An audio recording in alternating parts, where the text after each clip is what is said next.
Syrian jihadis are attacking the Druze, and other jihadis are attacking the Jews. If all this jihad is giving you the blues, just remember that finally the jihadis will lose. Till then, we must labor with patience and care, because the jihadis could strike anywhere. Try to write a poem like that. I challenge everyone watching. And if you do, I will acknowledge you as a prophet, but I just don't think it can be done. We are here for This Week in Jihad, and David Wood is with us. David, do you think there was any jihad? I'm guessing yes. I'm seeing the video didn't auto start. Let's see. The video Okay, yeah. didn't auto start. Yeah, someone said Jimmy the Jew from Philly said refresh video, and yeah, I did it and then it worked. So, Huh. Should I start over? um Steph said I think it cut off the first 30 seconds. Might as well start over just for general principle. I already threw the poem away. Let me see if I have it here.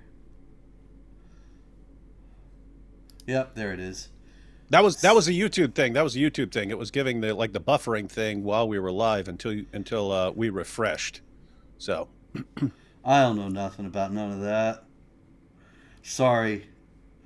All right, here we go. Syrian jihadis are attacking the Druze, and other jihadis are attacking the Jews. If all this jihad is giving you the blues, remember that finally the jihadis will lose. Till then, let us labor with patience and care, because the jihadis could strike anywhere. Try to write one like it, David. It can't be done. well, I'm focused on something else, Robert. When you said patience and care, are you referring to the Council on American Islamic Relations and Why, saying yes. that we should work with care? There are always levels and layers of meaning in these poems. They seem simple, but actually they are full of incredible sophistication. And so, yes, there was a slightly ironic mention of the Council on American Islamic Relations and an implicit rejection, actually, of the idea that we should collaborate with such people, because, of course, they are patently deceptive, as the cognoscenti have known all these years. Everyone see, I was trying to build bridges and Robert just keeps blowing them up. Right, we got a lot of blowing things up this week. Of course, the big story everybody knows is that there is an ongoing massacre of the Druze, and they are in southeastern Syria. They are not Muslims. They actually revere the Caliph al-Hakim, who was the caliph in the early part of the 11th century. And he is famous for leveling the Church of the Holy Sepulchre and destroying over 1,000 other churches in the Holy Land. And Sounds like a real jerk. yeah, he was a great guy, and he is their revered figure. He started to declare himself some sort of, I don't even remember now, some divine being or something. And anyway, there are, of course, people who believe it, as there are people who will just believe any fool thing. Not to say that the Druze are not suffering a great deal at this point, and we all need to stand with them. I need to emphasize that the jihad that is striking the Druze right now is the same as struck the Christians in Syria several weeks ago, and also is that which is arrayed against the Jews. And so you have all these different victim groups and one jihad, and that's one thing that people just don't seem to understand, and they refuse to understand that these are all differing aspects of the same conflict. Yeah, jihad's coming. When Allah said that He wants all religion to be for Allah, sounds like He actually meant it and wants everyone either dead or subjugated or converted. Yeah, and of course, every Muslim, if you go out and say, Quran says fight them until religion is all for Allah in chapter 2, verse 193, and chapter 8, verse 39, and all these Muslims saying, oh, you're taking it out of context, oh, it doesn't mean this, you're stupid and you're evil, and so on and so on. And yet, there seem to be no shortage of Muslims in Syria who are doing exactly that in fighting the Alawites first. I've neglected to mention them before, and the Druze and the Christians as well. Yeah, and this wasn't difficult to anticipate. You did have the media push to convince us that these jihadis from various terrorist groups had reformed because they were wearing suits now. And since they're wearing suits now, you know that they've actually reformed their jihadi ways. And that's what these guys were saying. Yeah, we were jihadis. That was so like 5 years ago. Now we're modern Now I have statesmen. Thai. Yes, now I have time. Now I want to build good society where everyone has liberty. I mean, yes. What do the Americans like to hear? What do they like to hear? Oh yes, and we want freedom and justice. Yes, this is what we want. We want freedom of space. Yes, this is what we want. Um, so that's what they were doing. And but what you would expect from these guys is that it was all just a show, that they're pretending like they're reformed so that they can actually consolidate power. And they understand you can't. They tried it with ISIS, war in every direction, and they realized, okay, that doesn't actually work.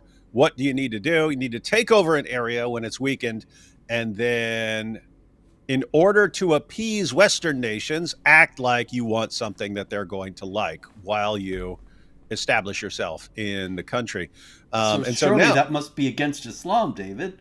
That must be completely forbidden to pretend you are on the side of your enemies and deceive them. yeah, Surely that violates every tenet of Islam.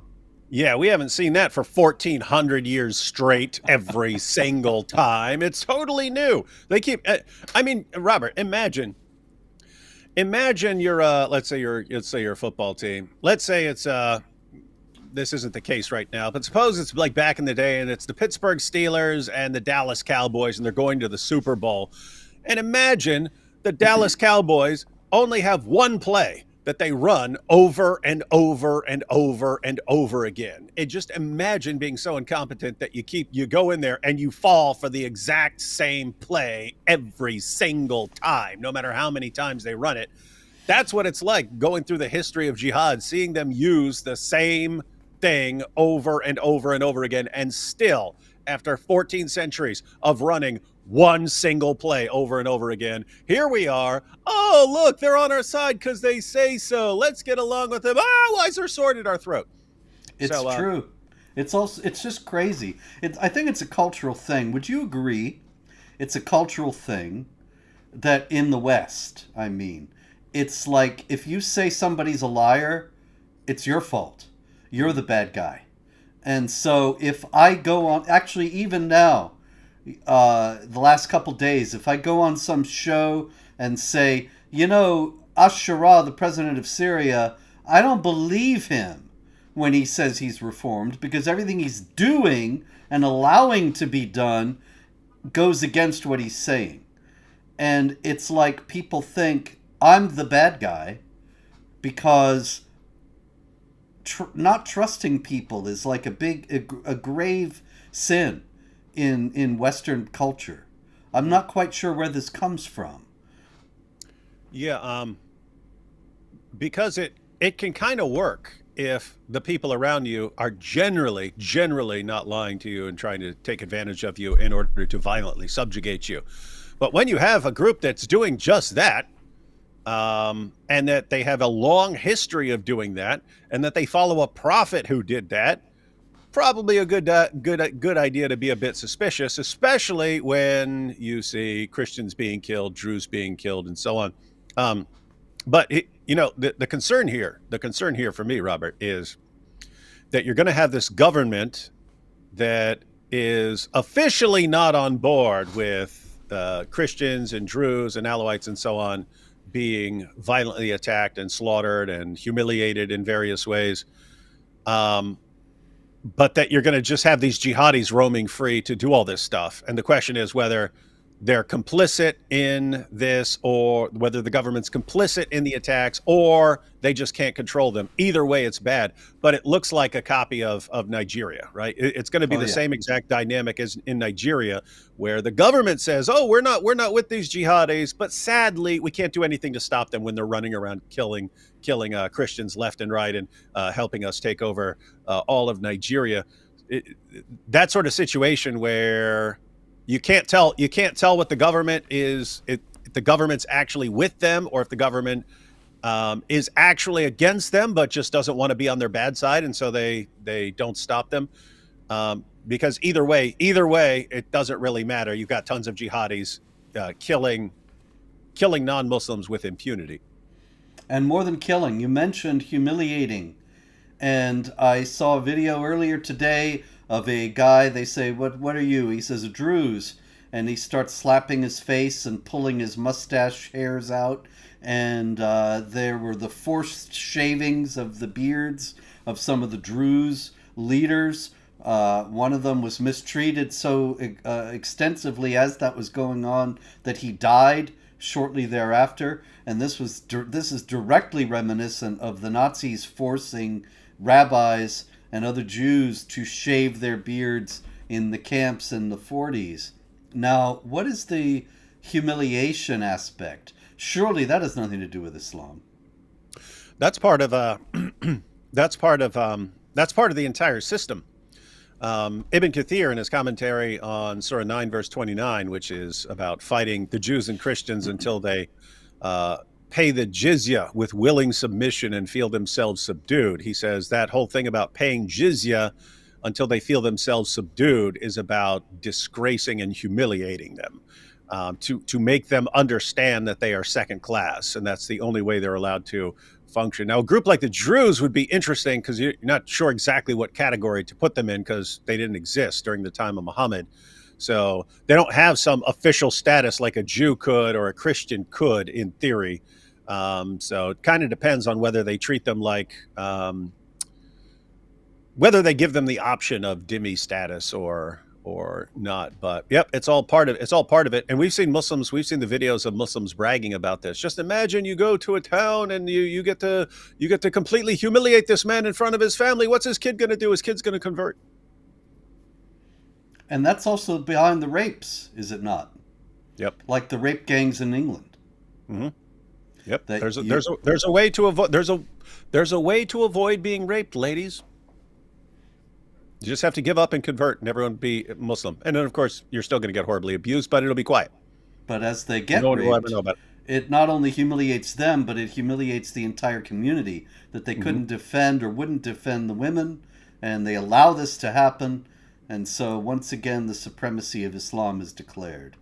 Yeah, and that's from the perspective of the Muslims. That's like, that's encouraging to them, right? Because they felt really weak. They lost their caliphate. They felt weak. They look around. All these other nations are more powerful, but man, we are gang raping the crap out of your daughter. So looks like Allah is still on our side, and that He's just going to conquer you in a different way from the way we conquered you in the past. There you go. All right. Meanwhile, lots of other stories going on, David. Also out of Syria, I thought this one was interesting. This is George Isho, and he was a Christian in Homs, and he ran this jewelry store, Fadi Jewels, and he was harassed on a regular basis by masked gunmen, and they came ultimately to his jewelry store and demanded that he pay protection money. That is, he pays them and then nothing happens to his jewelry store.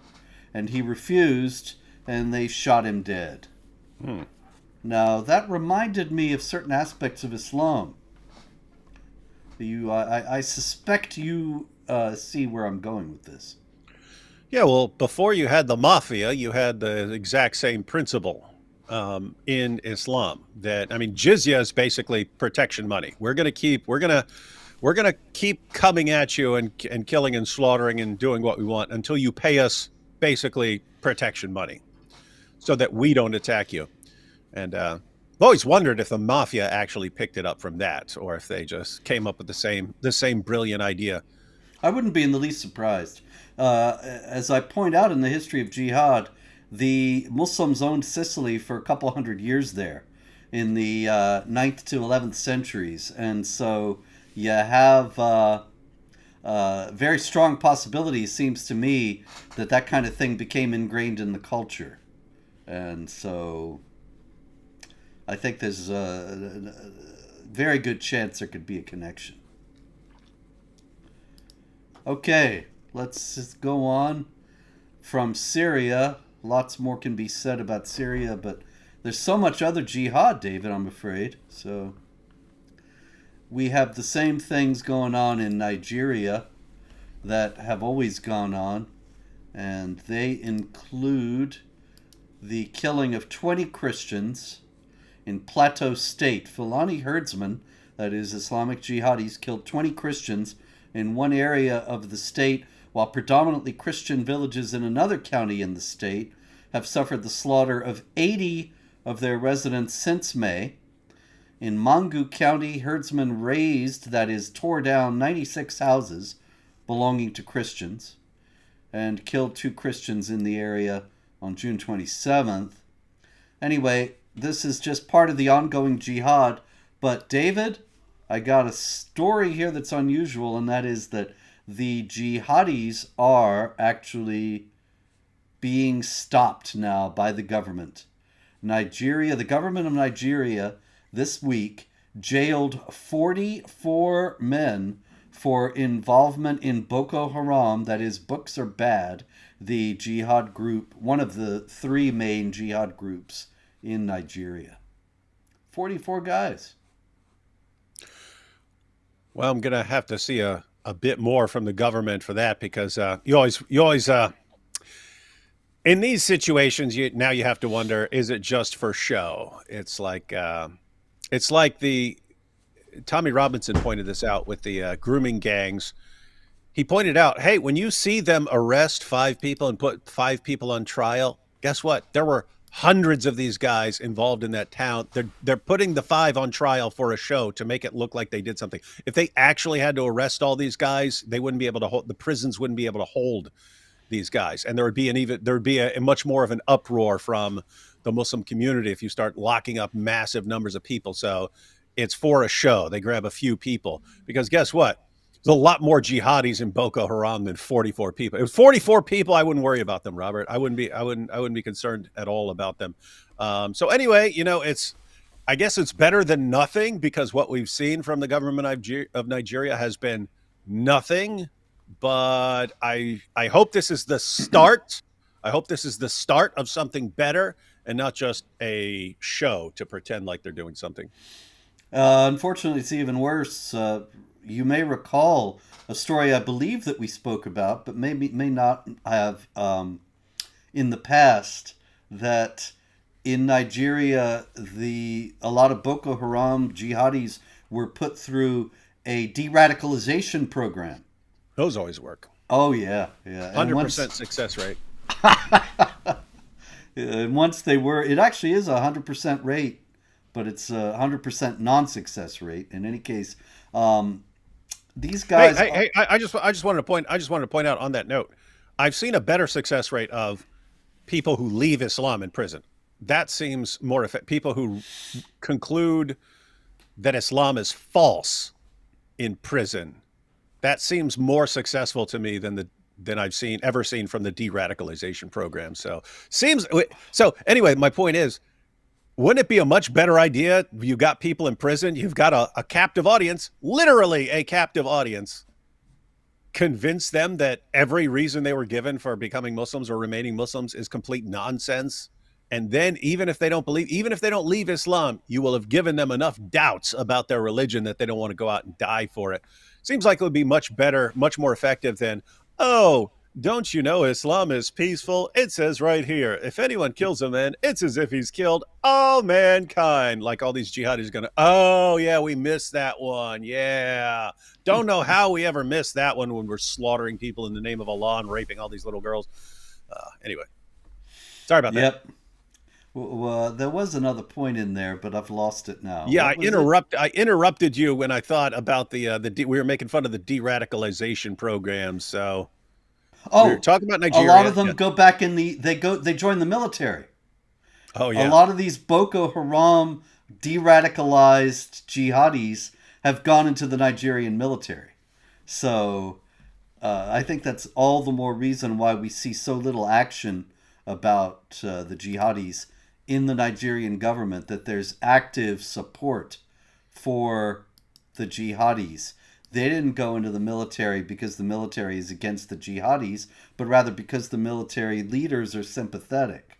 And so they thought, here's a way these guys can look reformed and keep doing what they're doing. During an evening worship service on Monday, July 7th, suspected Islamic extremists, this is Morning Star News, gunned down a Baptist pastor and another worshiper and kidnapped a woman in Katsina State, northwest Nigeria. Gunmen with Fulani accents stormed Bege Baptist Church in Yaribori Village, Kafir County. That one's going to have to change its name. Although actually Kafiristan still exists in Afghanistan, a place where Kafirs used to live, but they all were I would change. forcibly I would converted. change the name of the United States to Kafiristan or something like that, and say, "Yeah, move here." What? They'll take it over. They'll just be like the Kafiristan in Afghanistan. They I take it not over, and then the name just not the becomes way I'm going to ironic. run it. Not the way I'm going to run it, Robert. Everyone Yeah. has to sign. Everyone's ID card, driver's license, all that stuff identifies them as a kafir. When you're president for life of Kafiristan. Hmm. And I am going to send in the Marines. They are going to take over the Kaaba, not permanently, just take it over long enough to get the Black Stone. And every day I'm going to give my presidential address. I'm going to be holding the Black Stone, and I'm going to say, well, what's left of it. Yeah. I'm going to be holding pieces of the Black Stone and say, okay, guys, if you go this entire day without a terrorist attack, this Black Stone will be safe. But if anyone launches a terrorist attack, it's going back in this bucket of pig guts, and that'll be on you. That'll be on you. And then after every terrorist attack, see what this group did? That's why the Black Stone is now in this bucket of pig intestines. That's on them. That's on them. That's how I would roll. Got my vote. When you run for president for life of Kafiristan. I will be firm yet fair. Actually, in the place where there is a real Kafiristan, we got a couple of news items. In Afghanistan, the Taliban has enforced the rule, of course, that women have to wear niqab or burqa in public. That is, they have to cover their faces in public. Now, the Quran in chapter 24, verse 31 only says, draw their veils over their bosoms. So it doesn't actually say you got to cover your face. But how much a woman has to cover is always based upon whatever a man's tempted by. And if a man is tempted by her face, then it's got to be covered. So Afghanistan is requiring the face covering, and they are now administering electric shocks to women who do not go out with their face covered in Afghanistan. You know, that's weird because I wouldn't mind administering some electric shocks to some guys during my de-radicalization program. The D-Wood de-radicalization program. There will be electric shocks, ladies and gentlemen, but they will come out de-radicalized. So, yeah, one woman had been beaten and detained for being improperly dressed, even though she was wearing full-length clothing. Improper hijab was the charge because apparently her face wasn't covered.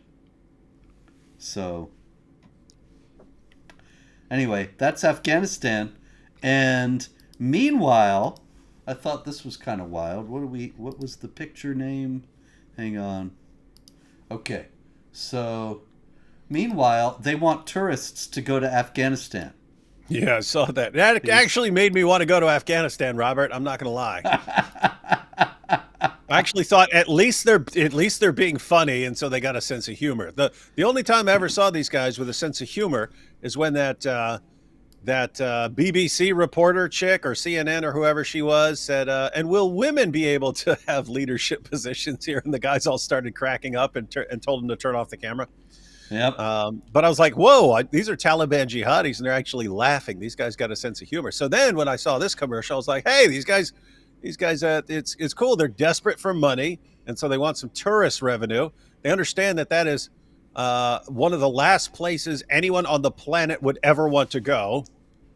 And so they're realizing they need to change their they need to change the way people view them. And so they're gonna be friendly now. And I'm just thinking, well, it would be kind of safe, because if you get that first batch of tourists over there and a D Wood shows up and they chop my head off, well, it's not going to go well for the future of tourism there. So they'd have to actually give me a free pass. So this would be a good time to go to Afghanistan.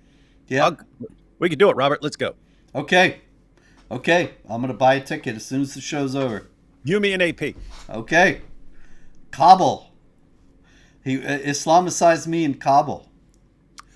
That would be legend. Huge. That would be legendary. Yep.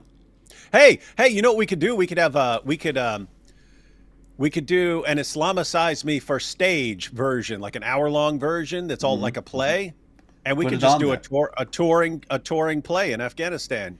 Islamicize me. Yeah, Islamicize me the play. That'd be cracking up laughing. We'll do it in Kafiristan. Darn right. All right, slick marketing video. That's what that was. 5 heavily armed men seen standing over 3 prisoners whose heads are covered by black bags. You can see 2 of them are covered by black bags in the picture I've got here. And the guy in the back says, "We have one message for America." And he tears the bag off the head of the guy right in front of him, who immediately grins, flashes the thumbs up, and says, "Welcome to Afghanistan." That's what I mean, guys. That was like a creepy, weird sense of humor that I actually like. It was done just like those old... That's what's crazy. They did it just like the old school terrorist videos where they're about to chop some dude's head off in front of everyone. It's like, "We have this message for the United States of America and you Western nations." The guy's got a bag over his head, pulls it off, and "Come to Afghanistan!" And it's a tourism promotion video. I'm like, okay. I actually like that sense of humor. I wish these guys weren't homicidal maniacs, but I like the sense of humor. Yeah, that's the problem, that you get there and it ain't no joke. You get there and they're really taking it all seriously and chopping heads. So, yeah. And we especially want you young women and your daughters to come here for tourism. Oh, yeah. And you find husband. I know man. He has many goats. He has many goats. He makes love to many goats, and he can provide for you with all his goats. Awesome place. Yep. Awesome. All right. Where should we go, David? To some, you want a little stupid infidels? A little bit of stupid infidels might be in order. Hey, Robert. I actually think it is kind of funny. What's that? So you've got Afghanistan, right? You've got this huge country. You could be farming that country. You could be doing all kinds of things. But it turns out being a terrorist for years doesn't actually train you well to run a country. And so now what are they doing? They're basically begging Western nations for help in any way. Just please, we will make Afghanistan a great tourist destination just to get some sort of incoming money. It's just, they always end up depending on Western nations. Always. It's weird. Did you see a few years back, they actually made the niches where the Bamiyan Buddhas were, that they blew up And now there are these big empty spaces in the mountain where the Buddhas were carved, and they actually charge admission and sell tickets to go see the empty niches. And don't you think there would be more people taking a pilgrimage there and spending money? There'd be more tourists coming to see this stuff if they hadn't blown them up? Well, sure, except this is a big source of Muslim tourism now. Because the Quran says in chapter 3, verse 137, and also repeated some other places, travel through the land and see the destiny of those who disbelieved. And the ruins, in other words, are a sign of the judgment of Allah. And so the empty spaces where the Buddhas used to be show Allah's victory over the Kafirs. And thus, it's a big Muslim tourist attraction. And you can come to Afghanistan and go pee-pee on this old place and film yourselves going pee-pee to degrade this. It's a great place. Yeah, gotta love Afghanistan. Oh, yeah. So we have, over in the UK, meanwhile, Mohammed Hanif Khan. There he is. Now, David, this is kind of a math problem. Back in 2011, that guy on the screen, Mohammed Hanif Khan, he was sentenced for raping a young boy. He is, by the way, an imam, a Muslim cleric. Well, they all are. And, yes. And he was sentenced to 16 years in prison. 2011. Got that? Yep. And just last week, he was sentenced to 13 years in prison for repeatedly raping a young boy while working as a teacher at a mosque in Bradford, England. And Judge Smith said that you could have told us about the fact that you were in prison before for raping a little boy, but you chose not to do so. And I am satisfied that you do continue to present a risk of committing such offenses. So, in 2011, he gets 16 years for child rape, and in 2025, he gets 13 years for another child rape. But shouldn't he still have been in prison? Well, yeah, they have this ongoing problem that they keep needing to release people to make room for all the people who criticize Islam on Facebook. So they need to keep letting the child molesters and jihadis out of prison to make room for all the people who say, "Hey, we're concerned about all the jihadis and child molesters." So they have to keep clearing out the prisons, and so they let these guys back out. But it is weird that the government just had no idea that this guy might be doing the same thing again, and had no idea that he had done it before. If only there were a way to, keep a record of someone and what he's done, so that you make sure he's not in a position to do it again. Also, David, I got to ask you, because a lot of people will say, well, rape, it's a terrible thing, but there are people who are rapists of all cultures and all backgrounds. So you're just a racist, bigoted Islamophobe for mentioning this on a jihad show. But is there something particularly Islamic in regard to this? Well, yeah. So you have, of course, in Islam that even prepubescent girls are viewed as sexual partners and so on. You have the idea that you can rape people for various reasons and so on, such as being captives and such.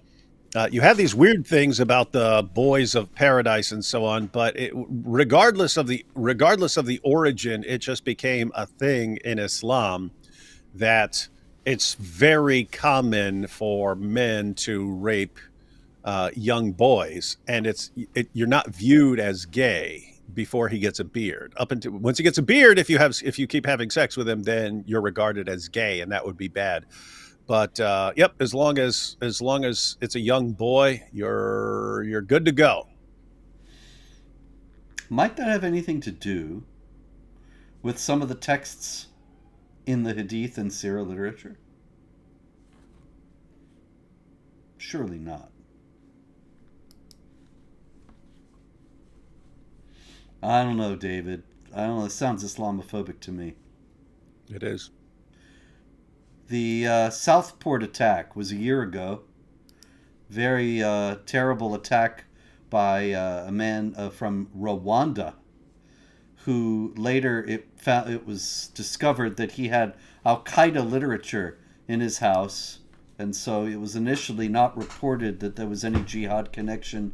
But the guy, apparently he could be a convert to Islam, a jihadi. There were lots of protests after the murders of these little girls last year, and the British government came into under a lot of criticism for not stopping the mass migration of Muslims, including jihadis and others, and they ruthlessly cracked down on the Britons who were protesting, not on the jihadis or on other criminal migrants. And so this year they added insult to injury, telling the public not to lay memorials for the anniversary of those attacks. It reminds me of actually when I was actually banned from Britain, I was going to lay a wreath. Pamela Geller and I were going to lay a wreath at the memorial for Lee Rigby, who was killed by an Islamic jihadi on a street in London. And the jihadi then went over holding the bloody cleaver in his hands and started to quote the Quran and explain to somebody who was filming, for some reason, the Quranic justification for what he had done. Yeah, he stands there and gives a lecture. Yes. Gives a lecture on why this guy behind me has been almost beheaded. Kind of amazing, really, because these things, he explained it all. That same guy, incidentally, when he was sentenced by the judge said, and you got to study Islam. You don't know anything about your beautiful, peaceful religion. And he starts yelling at the judge, what are you talking about? I know all about Islam. You're the one who doesn't know anything about Islam. And of course, that judge was just one in the long line of non-Muslim judges who claim to know about Islam and do not. Yeah, I've always found that like the weirdest thing. Islam is the one topic where the less you know about it, the more of an expert you think you are. It's like every politician who's never opened a Quran ever in his life, he's just heard it from the people who came before him that it's wonderful and it's religion of peace.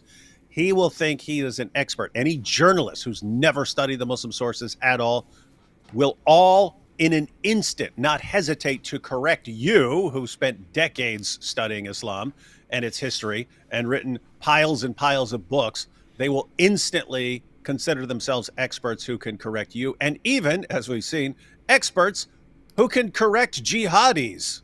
Yes. And you guys don't know your religion. I know your religion. How do you know our religion? I know your religion because I keep hearing about how peaceful it is all my life. I keep being told this. But I mean, just imagine.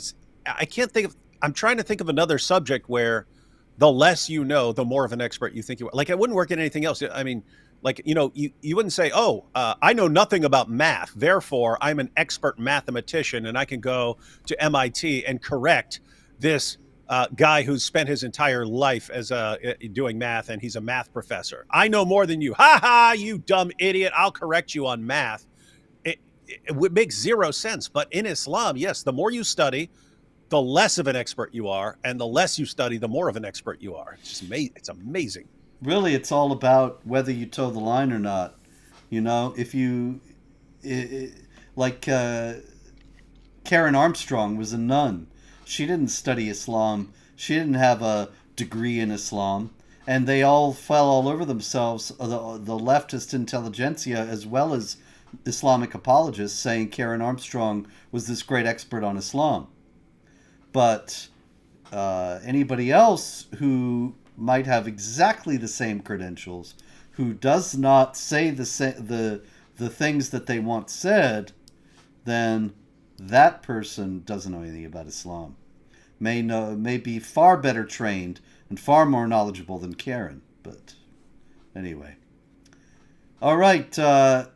Here's kind of an ambiguous one. I was interested to know what you thought of it. It took place in Kentucky. And Kentucky. yeah, this is Guy House. Guy E. House. And he is in Lexington, Kentucky. He was in Lexington, Kentucky. He went into a church, Richmond Road Baptist Church in Lexington, last Sunday, started shooting, killed 2 people, seriously wounded 2 others. And Guy E. House was shot dead in the cross as the state troopers came to stop it all. And there is a picture from his Facebook page, and you can see that he's wearing a kufi and a keffiyeh. And I went to his Facebook page myself, found 8 or 10 other pictures just like that, without him giving the finger. And also lots of pictures where he's not wearing this garb. No reference whatsoever, that I saw anyway, to Islam, to conversion, nothing like that. Rumors that he converted in prison. He did just get out of prison not long ago, and prisons are indeed hotbeds of jihad recruitment. But no, if he did convert Not in while prison, I'm there, Robert. if he did convert in prison, there's no indication of it on his Facebook page, which I also thought it was odd that I was also perusing his Facebook page a few days ago with no trouble. They didn't take it down. Usually they take these things down right away. Somebody does a shooting and all their social media vanishes. But this guy's, they kept up. I don't know what that's all about. But I wondered, did you have any Are you wondering opinion on it? are you wondering like if they had gone to the page and it was Allahu Akbar, I slaughter them in the name of Allah, then it would have been taken down really quickly. Yeah, that But did cross my mind. Yeah. since there's none of that, it's let everyone come over here. It's just like when there's a terrorist attack and it's like some mental white dude or something like this. They say, and this is a mental white dude, you see, and it's like they say that 5 seconds after the attack. Whereas if it's a jihadi screaming Allahu Akbar with his manifesto and why he wanted to kill the unbelievers in the name of Allah, it takes like 3 weeks to get the info before the info is released and before the name's released. Yeah. Well, I do think that may have something to do with it. I mean, he does have a lot of pictures like this. And, you know, the Palestinian scarf is one thing. That's kind of fashionable nowadays. Yeah. But to wear the hat, that's... It's the combination of the kufi that Exactly. that makes it a little more suspicious. Yeah, if it had just been the other garb, I'd have thought, okay, leftist, because that's just a cool thing to do now. But whatever the case is for this gay house guy, gay house guy, that'd be funny. He did have pictures of bottles. He liked to take pictures of bottles of liquor that he was apparently drinking. And so that also cuts against the possibility that he was a convert. On the other hand, there have been plenty of jihadis who were drunk when they were doing the jihad, because they believe your sins are wiped out. If you die in a jihad attack, you can do whatever you want. So they'll go to strip clubs. And we've heard that's the same thing we heard for years, that this person who died screaming Allahu Akbar while slaughtering unbelievers, he wasn't a serious Muslim, because look, here are these pictures of him clubbing back in the day, and here's a picture of him doing this and that. It's like, you guys don't realize it. One, the guys who spent their lives clubbing, they're in panic mode about whether they're actually going to make it to paradise, whether their good deeds are going to outweigh their bad deeds and so on. So if you give them a guarantee, dying for Allah while slaughtering unbelievers is a guaranteed trip to paradise, well, then that's a good deal from their perspective. But also the guys who are plotting a terrorist attack and they know they're going to carry one out. Hey, I know 3 days from now, no matter what I do for the next 3 days, it's all forgiven. So I might as well bang every prostitute, drink everything, smoke everything, do whatever I want, because 3 days from now, I am good as gold with Allah, because I'll kill a bunch of people. Yep. And meanwhile, the Islamic Republic of Iran is trying to kill a bunch of people. Shocker. And foremost among them is Trump. And interestingly enough, the Islamic Republic of Iran has just issued a detailed fatwa explaining that Americans and Israelis are now kufar harbi, that is, infidels at war with Islam, and can lawfully be killed according to Islamic law. So they're doing this all by the book and saying that Trump because he called for the death of Khamenei, which actually is kind of weird because he didn't. He called for Khamenei not to be killed. But apparently they're just running with the idea that he called for the death of Khamenei, and so he has to be killed in response. Yeah, I didn't follow everything, but it sounded to me like Israel wanted to take him out, and then Trump vetoed that and said, "No, don't take him out. You can take some of the That's other right. stuff out, but not him." That's exactly what happened. And then he wrote saying, Khamenei should be grateful to me because I spared his life. And anyway, they ain't grateful. They're issuing Islamic justifications for killing him.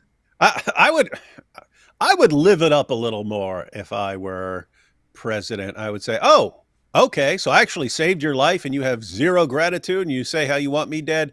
Fine. BB, whatever you do, fine with me. Fine with old Donnie Trump. Do as you will. Do with him as you will. You'll Once have no again, objections for David, me. you got my vote. All right. Have your way. Have your way with him." I like your X-Acto knife telephone as well. Yeah, it's pretty good. It's a good phone. Yeah, this all of us presidents have them. It's people don't know. It's intimidating to have a blade like that, and you need to have that factor when you're a great leader. All right. Also, out of the Islamic Republic of Iran, they've been busy. It used to be that about 20 cities had banned walking dogs, but now it's become a nationwide ban. It is against the law to walk a dog in Iran. It is not against the law to have a dog as a pet, interestingly enough, but you can't walk it, so you essentially can't really have it. But they decided to outlaw walking the dog rather than owning the dog, because keeping dogs, says Khamenei, damages Islamic culture. Why would Islam be upset about dogs? Yeah, it's interesting. I don't even know what I've never looked at what the Shia hadiths say about dogs and so on. Oh, I got them. I put them at the Jihad Watch on the story, and they're exactly the same. Interesting. In essence, I went so through guys, Al-Kafi and got the Shia hadith about dogs being unclean and should be killed and all that. Interesting. Except Dia Al-Kalbi, Dia the dog. He's in a special category. But yeah, guys, so in the Sunni hadiths, at least, and Robert's saying the Shia hadiths have to say the same thing. But yes, basically, Muhammad was waiting for a meeting with Jibril, a.k.a. Dia al-Kalbi, his boyfriend, who didn't show up because he was scared of dogs. And so Muhammad didn't know why he'd been stood up for his little date. So he was wondering, and then found out there was a little puppy hiding in his house, and so that puppy had to die. And then he gave the orders to kill all dogs, and it said they actually went out and were finding anyone, like even Bedouins and stuff who had dogs and stuff, and slaughter all of them. Eventually, so originally it was just kill all dogs, get rid of them, wipe them out completely. But some of his followers eventually complained, wait, we got hunting dogs, they help us and stuff like that. So he made some exceptions and then clarified, you definitely have to kill a black dog. You definitely have to kill black dogs because those have shaitan in them. And so it's basically now, if you have a dog that is for a purpose, like a hunting dog or something like that, but there's still no concept of having a dog just as a pet.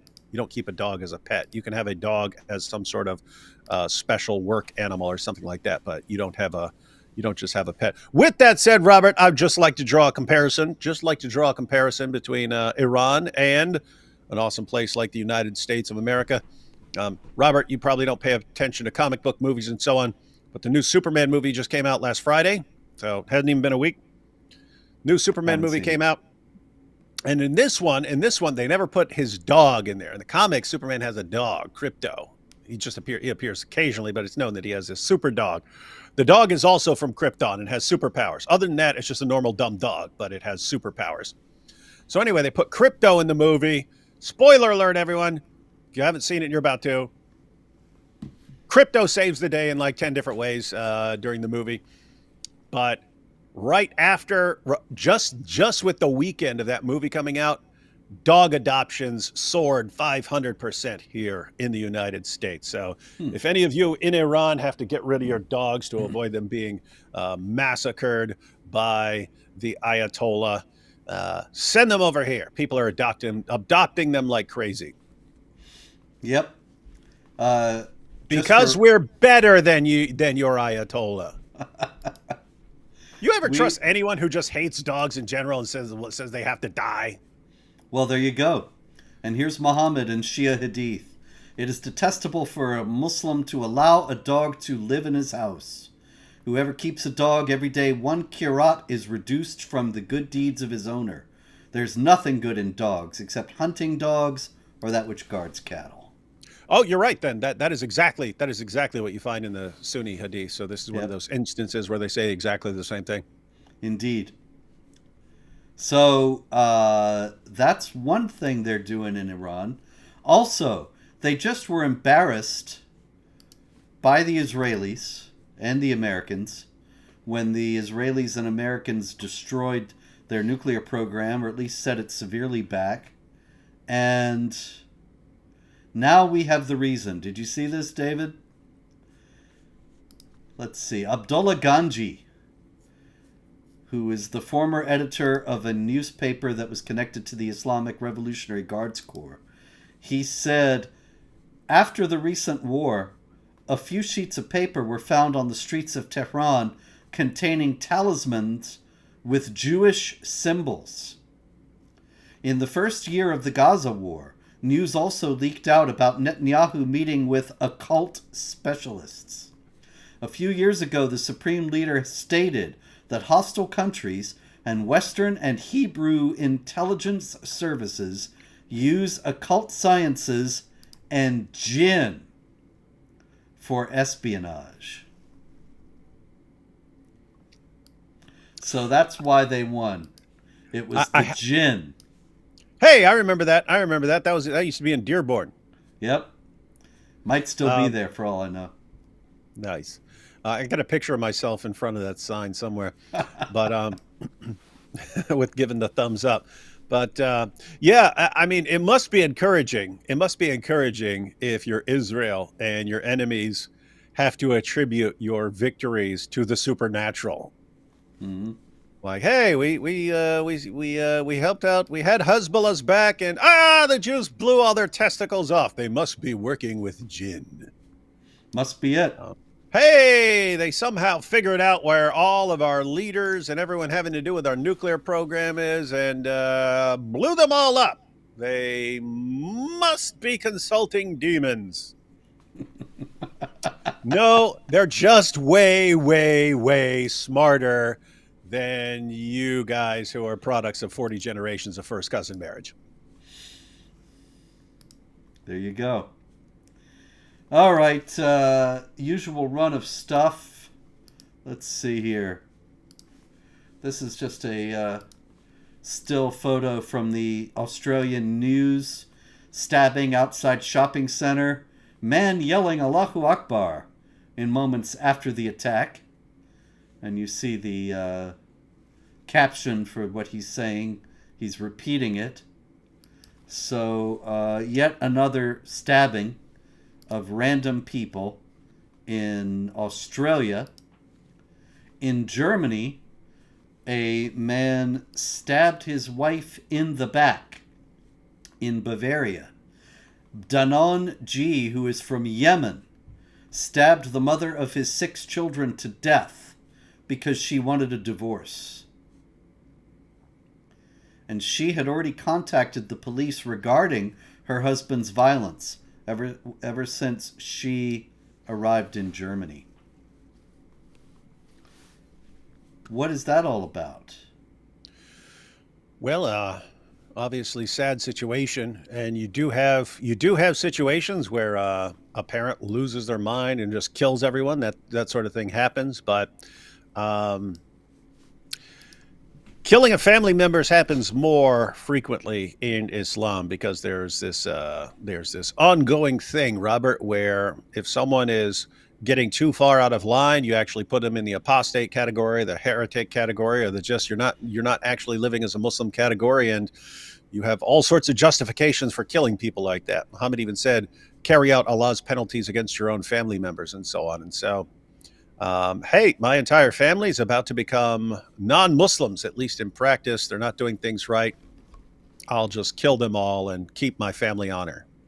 And so another story out of Pakistan. A man murdered his daughter because she refused to delete her TikTok account.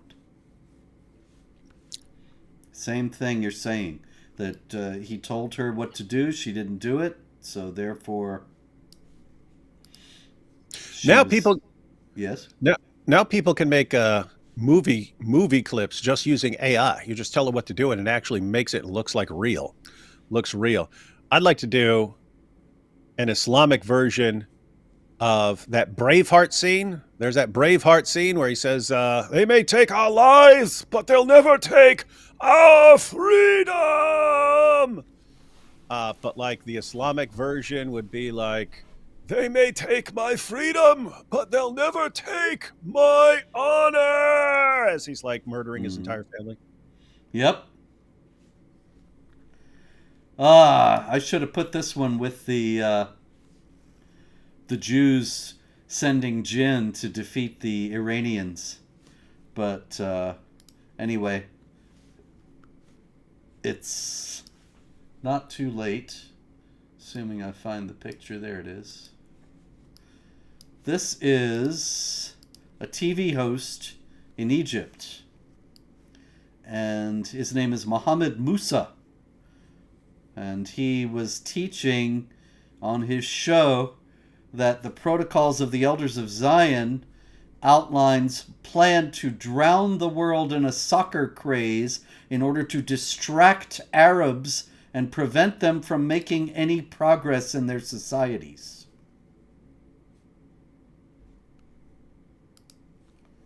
So you see, Muslim countries are backward and economically bereft because they're all playing soccer because the Jews made them. Got a point. Isn't it just, I mean, isn't it just amazing? Like, the Jews, not just in Islam, but in general, just become like the scapegoat for anything like that sucks. And you just, the Jews are doing that. Oh, what? Why is this happening? The Jews. But it's just like, it's dialed up in Islam. The Jews are making us love soccer. Yep. And so we play soccer all day and don't progress. Yeah. Guys, just want to say a quick word about psychology, Robert. There's a concept called locus of control in psychology. And it's sort of like, what it means is like what you personally view as the primary cause of why you're in whatever situation you're in life. And it's usually just internal or external. Meaning, do you view yourself as the primary cause of your situation in life? In other words, if you're successful, are you the primary cause? If things suck, are you the primary cause of that? Or do you view the primary cause of your situation in life as external? It's other things that are causing you to be that way.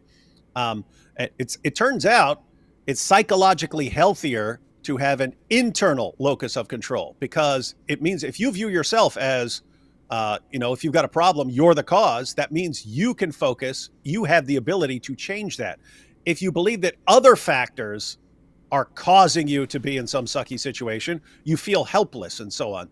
And so people think that it would be healthier to view other people as the cause of whatever situation you're in, because, well, then you don't feel guilty. It's not my fault. It's not my fault.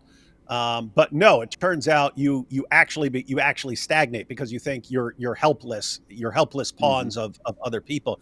And just imagine you've got the entire ummah, and they have this massive external locus of control. The Jews are controlling everything, and they are mere helpless. Their countries are mere helpless pawns and all that. It's like, you guys have already, like, how do you ever progress? Everything that happens, you're mere victims of the Jews. You can't get out of it because the Jews are way smarter than you, and they will blow your testicles off with pagers. There's nothing you can do. And you fight and fight and fight and fight and fight. You can't stop them. You can't break off. You can't break away from that awesome power they have. And so you're just doomed to completely, forever be completely under their control. It's pathetic, Robert. It's pathetic. Unless you kill them all. That's right. That's what you're trying to do.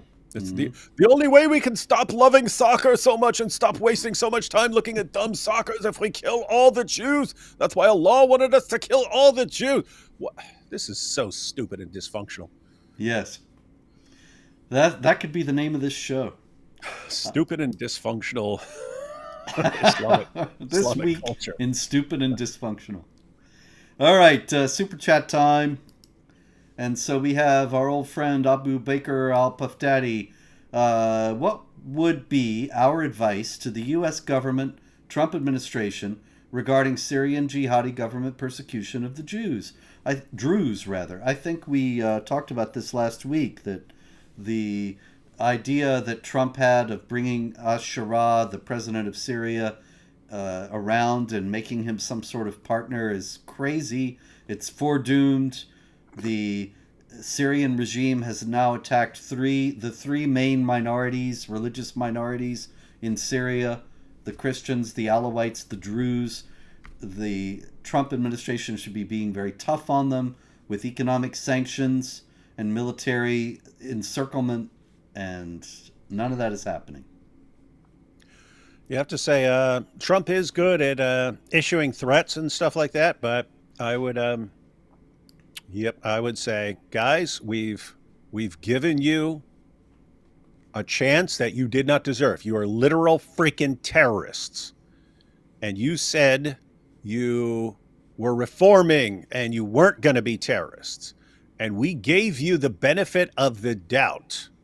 And you right now are breaking that trust. Just want you to know, the path forward is up to you. If you want us to regard you as no longer terrorists, you need to show that you are no longer terrorists, and you need to crush whoever is going around killing or humiliating people and so on.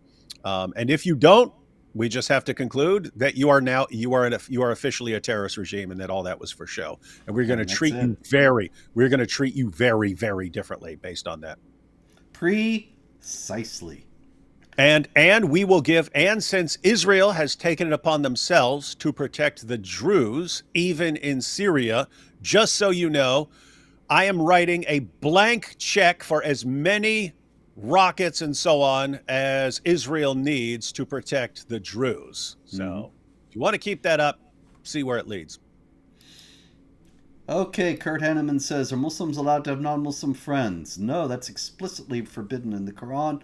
Obviously some Muslims will, because not everybody goes by what the book says, but that's what the book says, 551. I quote the Quran when told, I have a Muslim friend. Well, yeah, there you go. Yeah, and there is an exception, of course, Surah 3, verse 28, where if it's to deceive them into thinking that you like them because you're outnumbered by them, then you're allowed to be friends. With all of that said, there are plenty of Muslims who have Christian friends and Jewish friends and so on. They're just not following their religion very seriously. Precisely again.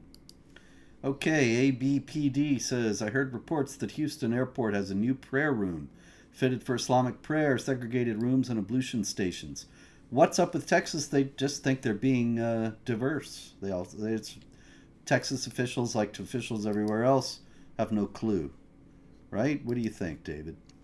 Yeah, I have to say I don't really care if an airport wants to have rooms for everything. Here's a lactation room. Here's a prayer room for Muslims. Here's a prayer room for this or that. I don't really care. I was in University of Michigan in Ann Arbor years and years ago.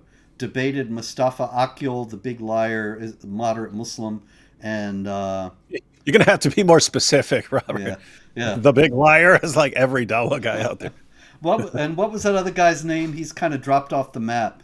Oh, Shadid Lewis. Remember him? Oh, yeah, Shadid, yeah. Yeah, and anyway... I was there. You were there. And they had an ablution station in the men's room. And I thought, well, this is a public university. They ought to have holy water for the Catholics or something, you know?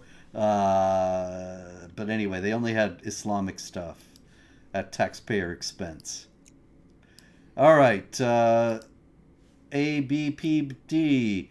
Your response to Apostate Prophet's appearance at TPUSA conference was great. Is this a sign that anti-jihad is going mainstream? Hope so.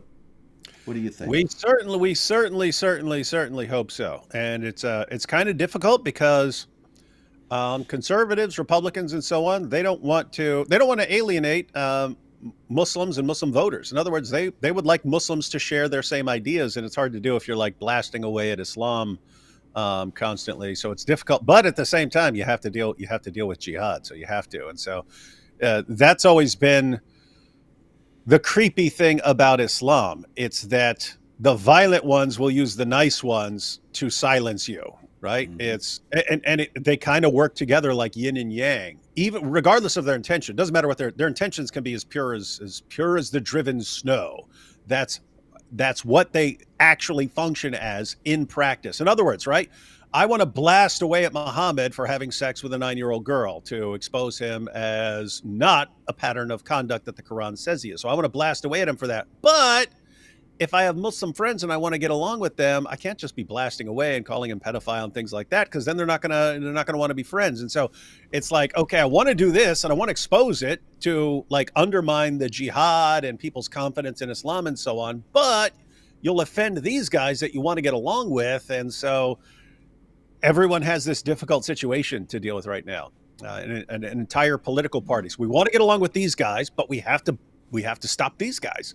And so I think it's I would actually like some massive statement and agreement that everyone is on the same page. And it would just be along the lines of something like this. Hey, all you peaceful Muslims who say Islam is wonderful and peaceful and shouldn't be criticized. Either you deal with these jihadis and stop them and convince them that they're wrong, or we're going to deal with them. But the way we would deal with them would be telling them that their religion is false and exposing them. That's how we don't believe in their religion. We believe their religion is the source of this problem. So you guys believe in the religion. You don't think the religion is bad. Okay, fine. You convince them not to keep killing us and not to be banging little girls, not to be doing all these things. You convince them of that. But if you can't, then we're going to deal with it, and here's how we're going to deal with it. So just understand, when we're blasting your prophet, calling him a pedophile, all these things, that's geared towards dealing with these guys, which you can't do. So don't get too mad at us. We can actually get along. We can hang out. Just understand, we're dealing with a problem that you can't deal with. So, and if you don't want to be friends with us because of that, fine, bye. That's how I'd be. This is actually a controversy been going on a long time on the right. Way back in 2007, when I debated Dinesh D'Souza at CPAC, it was a big issue, and the idea that we had to tone it down and court moderate Muslims, that has won the day, but the moderate Muslims haven't done a thing to stop their co-religionists from blowing stuff up, so maybe it needs revisiting. All right, John Wilson says, "Oh, people of the chat, may I recommend that you purchase Robert Spencer's books? Thanks, John. I have 3 sitting on my desk right now, and they're excellent reading. Appreciate that." And we have ABPD. On another note, are you following your baseball team, the A's, even though they are no longer based in Oakland? What are your thoughts? No, I don't follow baseball anymore. When it went woke with COVID, I kind of thought, why am I wasting my time on this? And also, I didn't think they should move out of Oakland. I liked that ballpark, actually. I'm the only guy who liked it, but in any case, I will never be there again. Hey, yes, one sir. second, Robert. One second, Yeah. Robert. So you just read a second ago, you read from John Wilson. He said, "Oh, people of the chat, may I recommend that you all purchase Robert Spencer's books? I have 3 sitting on my desk right now, and they're excellent reading." People actually can comment on super chats. And Kane Corso Mom, if you're still watching this, because this was several minutes ago, Kane Corso Mom, if you're still on, you said, "If I had the money, I'd order all of them and Raymond Ibrahim's books." And I'm not going to buy you all of Robert Spencer's books, but because he has a ton, And this isn't for everyone else. Don't be sending me messages saying buy all my books. But Kane Corso Mom, since you sound like you're actually interested in reading them, you can on my channel, on my YouTube channel, you can find a way to email me, make a little gift list on Amazon, and put the books of Roberts that you're most interested in, and the books of Raymond Ibrahim that you're most interested in, and I'll grab some of those for you. So make a wish list on Amazon. Send me your Amazon wish list, and I'll go ahead and grab some of those for you. That's very kind of you, David. Thank you. I was just looking for her remark, but I couldn't find it. But in any case, appreciate that very much. Yes, on the super chats, there'll be a little comment button, and then you can click on the comments. Gotcha. Mm-hmm. All right, so we have Coltrane says Roman sources verify the existence of Jews and Christians, but nothing about Muslims. So in historical contexts, Jesus couldn't have been a Muslim, nor anyone else for that matter. Well, sure, Jesus couldn't have been a Muslim because Islam wasn't invented yet. And those who claim that Abraham and Moses and Jesus were Muslims, that's all retrojection. It's not real history. All right, Kurt Hanneman says, I was told in Israel we don't believe in Jews marrying non-Jews, so we had to marry abroad. Did I experience anti-Semitism as a goy? I don't even know if I understand the question. You wanted to marry somebody? Yeah, go ahead. Yeah, I don't get it. I was told in Israel we don't believe in Jews marrying non-Jews, so we had to marry abroad. It sounds like he was marrying a Jewish woman, and he's not Jewish. His family was gonna have a problem with that, so they had to marry someone else. And then, but why would that be? I guess him experiencing. Anti-Semitism? It's not anti-Semitism, Kurt. You got to find another word for it. Anti-Semitism is hating Jews. Discrimination or something. I don't know. Yeah. Yeah. Ari Wasserman says, "What do Muslims do about the aortic dilemma?" Nothing that I know of. They ignore it. I don't know. David, you ever known any that have dealt with it? You mean about Muhammad dying, saying he could feel his aorta being severed or something? That's what I assume he's referring to. Maybe you should fill us in on what that is for those who may not know. Yeah, so the Quran, Surah 69, 44 through 46, I believe, Allah says that if Muhammad were to fabricate revelations, he would kill him by severing his aorta. And then after Muhammad is poisoned by a Jewish woman, he spends a couple years in horrible agony as it did internal damage. And he eventually dies, saying he feels his aorta being severed. And so the main response I see is that it uses two different words for aorta. The Quranic, they both refer to the same thing. They both refer to the aorta, because you can, even in English, people call it the life artery and some people call it the aorta and so on. But you can use different words. And so they say, it's different words, but it's the same thing, but it uses different words. So it's not talking about the same thing. And it's like, that's really, really weak. That would be like me saying, if I'm a false prophet, I will drown in a pool of water. And then later I'm drowning and I'm going, I'm drowning in a pool of H2O. It's so much H2O, I'm dying. And then I die. And you go, that proves you're a false prophet. Because you said if you were a false prophet, you would die like that. And then someone says, but he said he was drowning in H2O, not water. It's like, yeah, that's referring to the same thing. So anyway, but so that's kind of a rough situation for them. Okay. Racism against Kafiristani immigrants is terrible. Yes, it is. Completely agree. Chad Winger, the ultimate Dawa destroyer. Would you support a free Zudistan? That one's for you, David. Yes. The descendants of the people of Al-Zut must be protected. Skyscraper philosophy. Yes. Hey, Robert. I don't know if I think I told you and so on, but yeah, Raymond Ibrahim put it out there, and I've been hearing about it for years, but I never actually made a video about it. But I decided to make a video about it, about the people of Al-Zut. Mm-hmm. But I get all these comments from Indian dudes who are like, "I'm so proud of my ancestors for doing that to him." And it's pretty funny. So, oh my goodness. Oh boy. All right, skyscraper philosopher. I'm a Zionist enemy of Islam and fan of both of you, but I disagree with you here. Atrocities committed by both sides. Most of Syrian Druze actually oppose the Druze leader fighting, creating more enemies. Well, there are atrocities committed by everyone at various times. There is no, as the scriptures tell us, there's no one who's without sin, and no group that is without sin. But we are talking about jihad here, and so we speak about victims of jihad. That is not to say, this is a common misunderstanding that people have. If your group is a victim of jihad, and I speak about it, it does not mean that I endorse everything that group does. Nor does it mean that that group is sinless.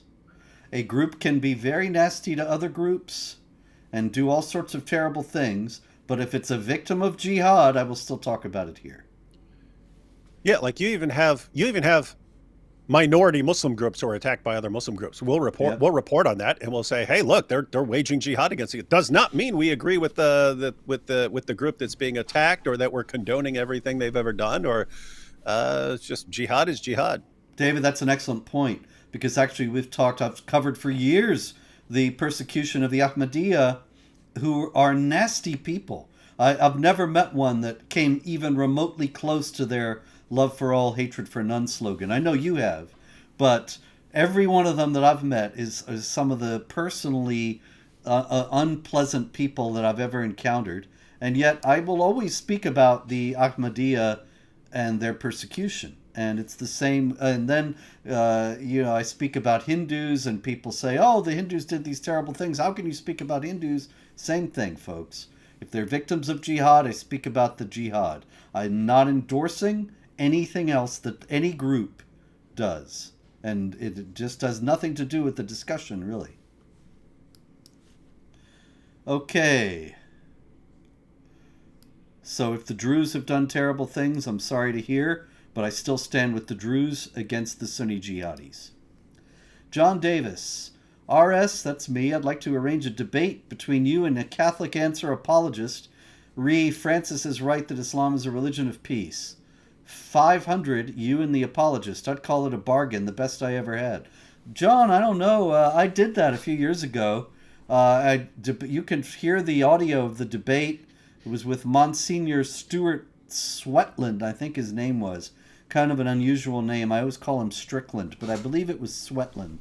And he said that Islam was peace. He also said I was a heretic because I was in the Catholic Church at that time. And that was one of the things got me thinking about the authority structures in the Catholic Church that would lead somebody to think that he had to say Islam is a religion of peace because the Pope said it was. And ultimately I got out. I know those guys at Catholic Answers. They're nice guys. I'd be happy to do it again, but it would be the same thing. They might not call me a heretic because I'm not a Catholic now. So anyway. You want to set it up? I'll debate anybody. You don't have to pay nothing. Yeah?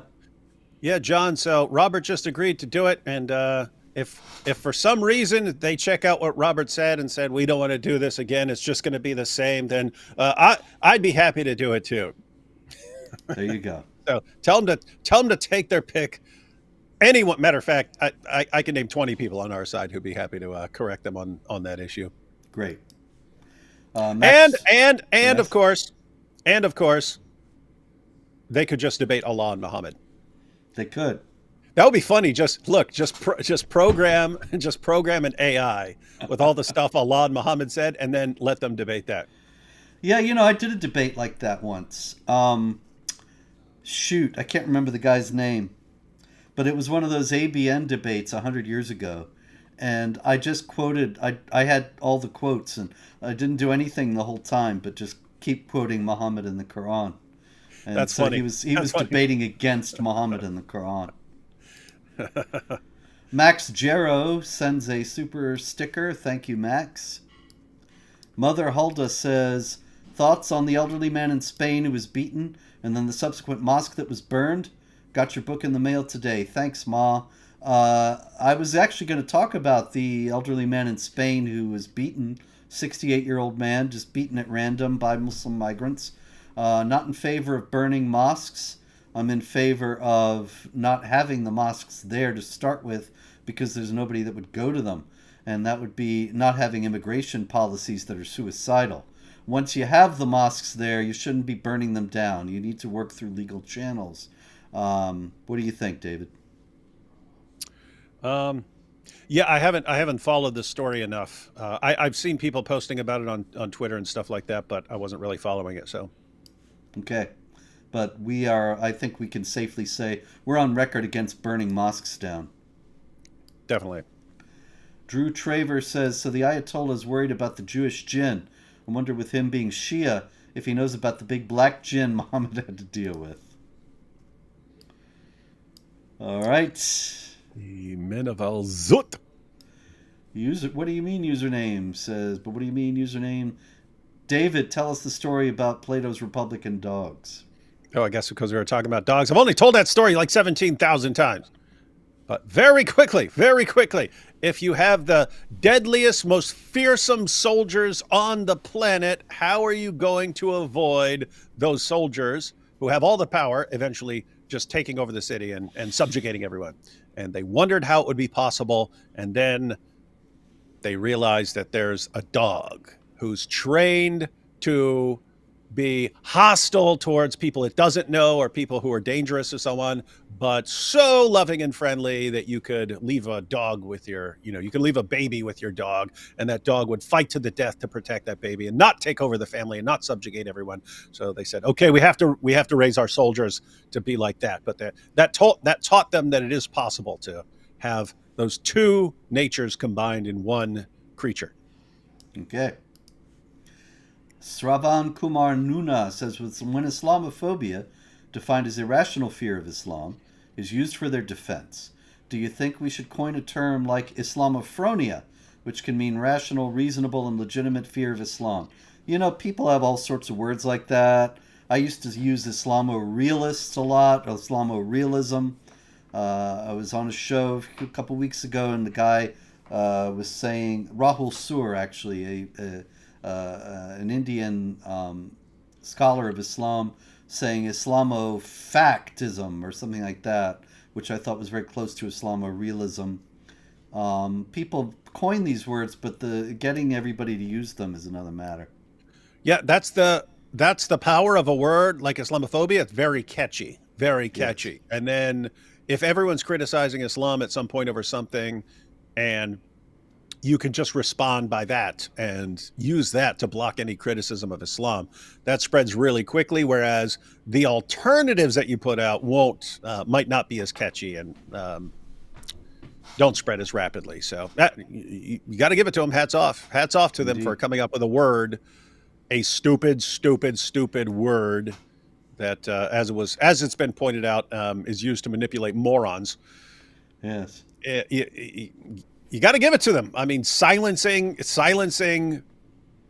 journalists, silencing politicians, silencing educators, silencing everyone to the extent that you can go around raping, drugging, pimping, and gang raping 12-year-old girls, and everyone is terrified of saying anything because of a word. That is serious mass manipulation. Mm-hmm. It's worked very well. Mm-hmm. Drew Traver, thank you for exposing Jihad. It's awful knowing anyone in Syria who is not Sunni is just waiting to be next. Yeah, imagine having to live there. Very dangerous situation. Here's Sravan Kumar Nuna again, establishing a term called Islamophronia as calculated, factual, rational concern, fear of Islam, and building valid literature around it and popularizing can become a strongly recognizable counter. Well, best of luck with that. It's not going to catch on. Everyone knows what a phobia is. People don't know Aphronia. I know what you're talking about because it's the mind of in Greek. It's thinking about it it's a Greek word, but people don't know that. Yeah, people need to understand the word. So, like, Islamophonia or something like that. Just say that every time someone says Islamophobia. Islamophobia. Hey, Islamophonia. Even that won't work. All right, here's one for you to read. D Wood in Mohijab voice. Jews all powerful until they're not, but even then, it all part of the plan. Ivy League schools. Anyway. Okay. Hey, I don't know if you've been following.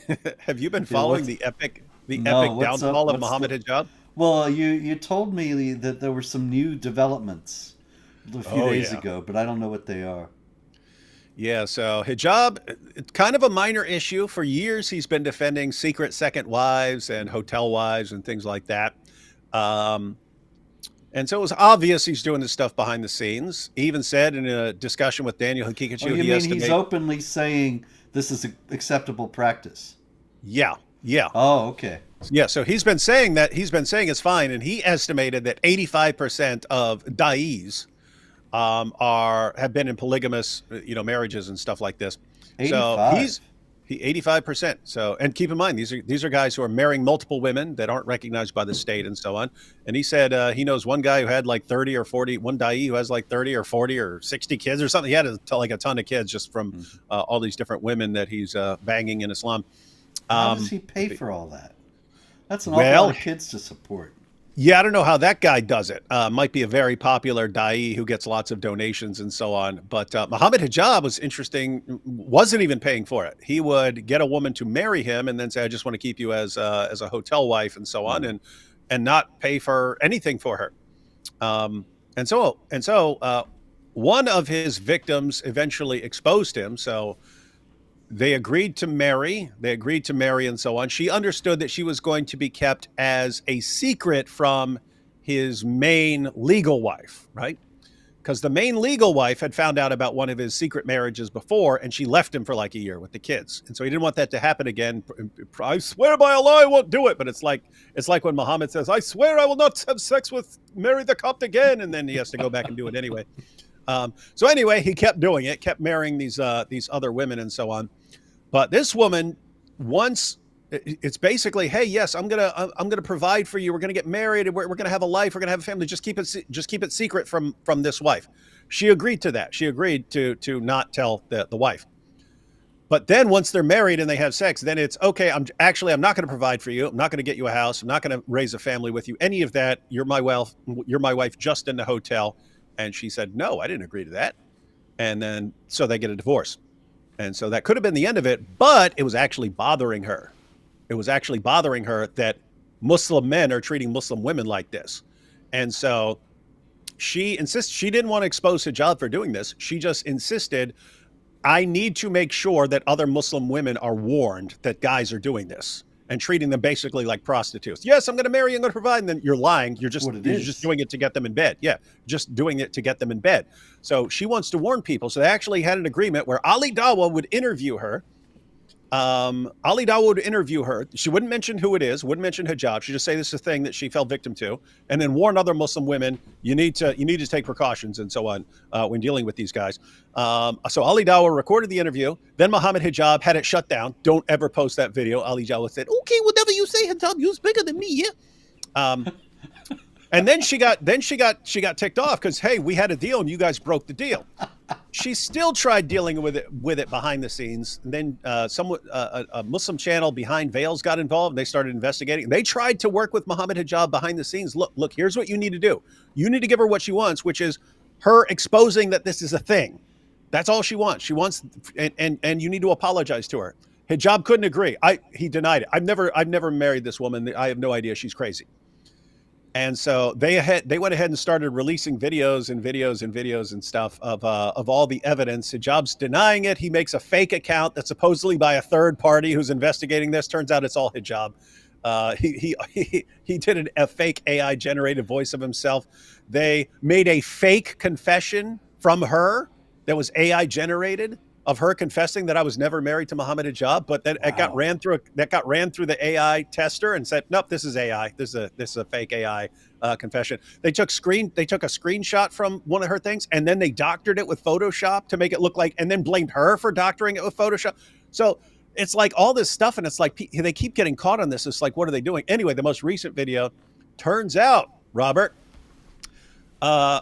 Salman, that's like a behind veil guys. Someone is leaking the messages from a private chat group that Muhammad Hijab is in. 75 da'is, all the da'is that you're familiar with are all part of this group, and they're all sitting there figuring out how to discredit this woman by lying. Wow. And he got all the messages and he posted them. And it's Robert, it's actually like seriously messed up. Ali Dawa's like, we're going to push this girl so hard. We have to be careful that she doesn't commit suicide. Mohammed Hijab's, why would we care? She's an enemy of Islam now. Why would we care if we drive her to suicide? And so anyway, Behind Veils posted all. I would recommend watching that video and sharing it, because Dawa is like imploding right now, and it is hilarious to watch. And it's just I'm glad there are some Muslims who have a conscience out there who are actually taking a stand against this stuff. But so where is this video? If you go to just Behind Veils, that's the channel. And his most recent video, he's got a bunch of the videos on exposing Mohammed Hijab and Ali Dawa. But for some reason, this guy's just a like world champion investigator. And I said in a recent thing, he wouldn't like being compared to Israel, but it has like the same dynamic there with this guy versus all these guys that should, be able to overpower. And he's just like completely outsmarting them and destroying them. Wow. It reminds me of like Israel just like outsmarting Hezbollah and like blowing all their testicles off and so on. So well, that's fantastic. Everybody go over there. It's awesome. I'm certainly going to go and watch the video, and I recommend you all do so as well. All right, let's see. The next one is Flippy. To be fair to that Muslim preacher, soccer does suck. I'll agree to that one. There you go. Soccer is the Mike. I just saw a comment about Mike Winger, hideous. Yeah, that's coming up. Yeah, I saw that. So I'll just connect the two, and we can all agree that soccer is the Mike Winger of sports. All right, there you go. Bo Rudder. David, will you buy me Mike Winger's books? Only if you're going to burn them. And video yourself burning them. Robert McLean, I remember you issuing a challenge a while back, finding any errors in the Palestinian delusion. Did anyone even try? Yeah, I think that there was a misunderstanding here, because this guy wrote me and he said, yeah, you said $50,000 to find an error, and I found an error, and I want to buy a tennis court or something like that. I forget what he wanted to buy, but anyway, I wasn't issuing some general challenge to anybody that thinks he's going to find something. I was talking to a particular person on Twitter.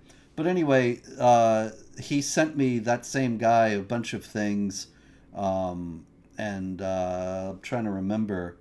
Oh, one of them was he found some mention of Palestinian from early in the 20th century, as if that means there was a Palestinian people, when it's very clear there was no general understanding of any existence of such a people at any point before the 1960s. A couple of scattered mentions don't establish that, and so that was the kind of thing I got back. All right. And we got a super sticker from Christopher Elliott. Thank you. And Harry Stoneworth says, some told me that the phrase Baina Yadaihi means, there you go, means between his hands, or to that effect, but I understand it's an Arabic idiom that means that which came before it. Your thoughts, Surah 548? You seem to be on this, David, so go ahead. Yeah, Baina Yadehi literally means between the hands, right? So that's literally what it means. Baina, between Yadehi, hands, right? So that's what it literally means. But you have all these passages where the Quran refers to the previous scriptures between the hands, right? Mm-hmm. And so it's used as an argument. Hey, this sounds like something that's still there. If it's the scriptures between the hands, it sounds like something that's still there. And then so the claim is that, well, this is an idiom, which is true. It's an idiom, but the idiom means something along the lines of that which lies before it. So you have to be careful with the word before there, because before can have different meanings, right? Yeah. Like I could say, what were we doing before this show? That's temporal, right? But I can say, here I am standing before Robert, and that means now. The idiom implies strongly something that it's before it in that sense. It lies open before it. It's in front of it. It's in meaning it's still there. So when the Quran is talking about the previous scriptures being Baina Yadehi, even in the idiomatic sense, it means something that's still there. And that doesn't come from me. Yeah, that doesn't come from me. You can, Muhammad Assad, he's got his, I should have it around here somewhere. Muhammad Assad, he has a study Quran, and he's the one who points this out. He says, and he's a guy who believes that the Quran does not line up with the Torah and the Gospel, and so he believes they must have been corrupted to some extent. But he's just honest about the meaning, and he says it means something stronger. It means something significantly stronger than before it in time. It has to mean something that he says it refers to a reality with which the Quran is still confronted, meaning it's the previous scriptures are still there. Yep. Hatun and I are going through the Quran, and it's just very clear, passage after passage, that the Quran assumes the continued existence of the Torah and Gospel that validate the Quran, and does not think that they've been lost at that time. There's no idea of that. Not a Simich, God bless you, my good man. God bless you, not a Simich. And thank you to Princess Kitty. And last one, beam me up, Scotty. Muslim paid for by the state welfare, at least in the West. Muslims see this as part of jizya. Jesus wins in the end. God bless you guys. Well, that about sums it all. That's human history right there. Or at least recent human history in the West. All right, that's it. A lot of jihad going on. Next week we will cover more, should it not stop. And until then, pray, hope, and don't worry.